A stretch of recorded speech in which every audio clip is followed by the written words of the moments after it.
Pedro Salazar, bienvenido a tu espacio de análisis.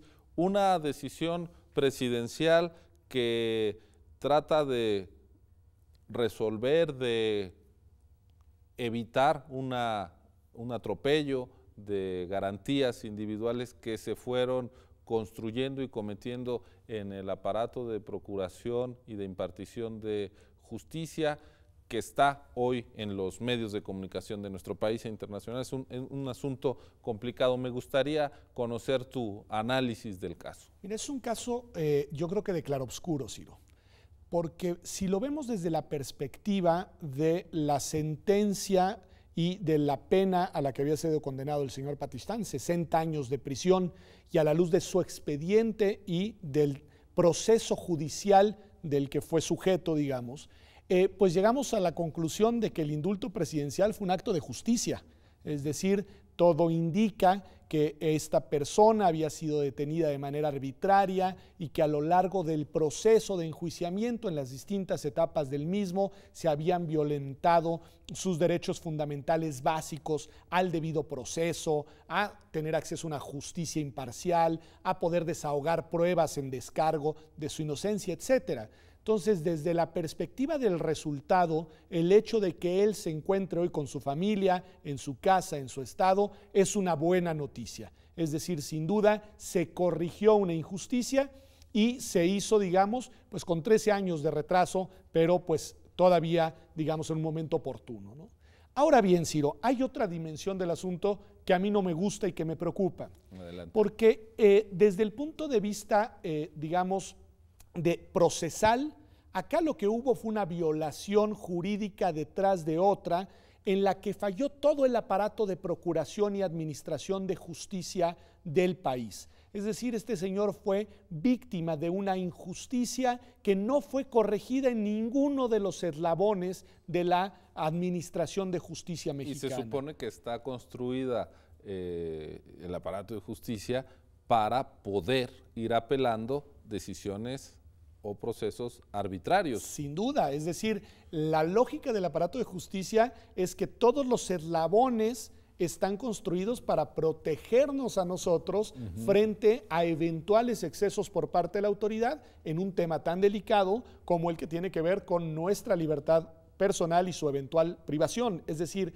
falló el aparato de justicia generando una serie de violaciones a los derechos de esta persona que, para colmo, fue condenada como culpable y sigue siendo considerada culpable desde el punto de vista legal, porque el indulto es una figura que no corrige el sentido de la sentencia condenatoria, sino que exime a la persona del cumplimiento de la pena. Pero estas son dos cosas distintas. ¿En qué momento pudo haberse, digamos, resuelto no de esta manera extraordinaria a través del indulto? ¿Cuáles fueron, digamos, las oportunidades perdidas? Pues yo creo que, a ver, en todas las piezas, primero en la deficiente acusación por parte del Ministerio Público, es decir, la primera autoridad responsable de garantizar que esto no sucediera es la de Procuración de Justicia, que debe de garantizar que no presentará ante un juez a una persona sin contar con los elementos probatorios para hacerlo. El primer juez es el primer responsable de no haber verificado que se cumplieran, digamos, con todos los requisitos procesales y sustantivos necesarios para mantener a la persona en prisión. El primer juez que sentenció es la primer falla en el aparato de administración de justicia, pero después las instancias de revisión judiciales, es decir, aquí falla la procuración y luego falla el Poder Judicial en los distintos momentos, en las tres instancias de revisión de las sentencias correspondientes. Ahora bien, ¿qué sucede, Ciro?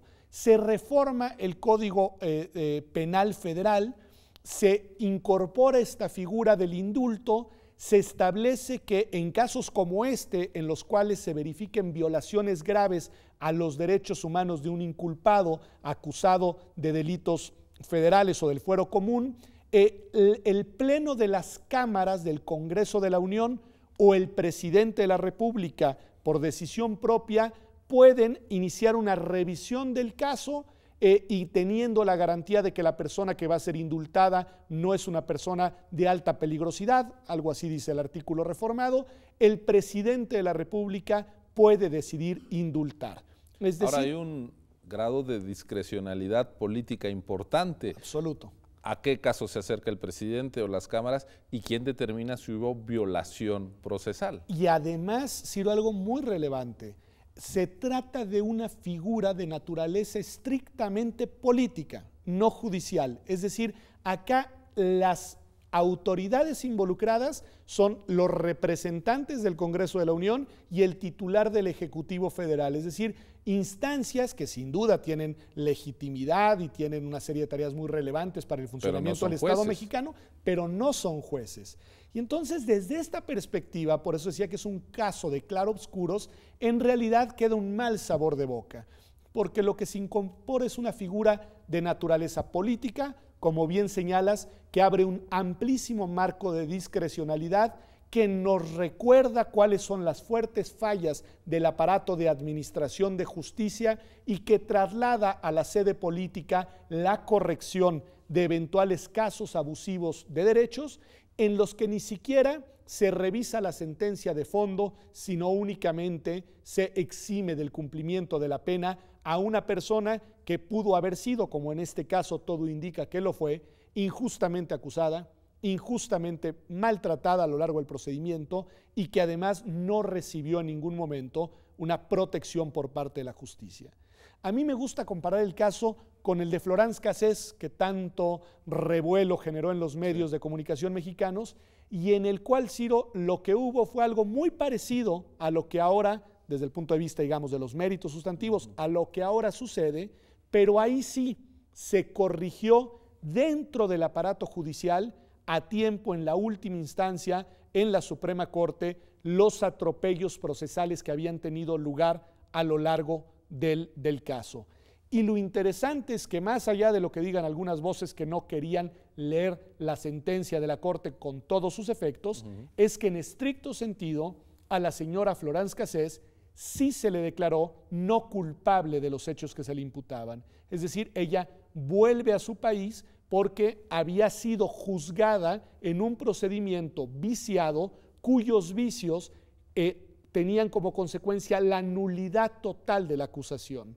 En cambio, en este caso, todo indica que frente a violaciones procesales equiparables, no hubo una instancia judicial que brindara la protección debida y entonces se tuvo que recurrir a esta vía política del indulto.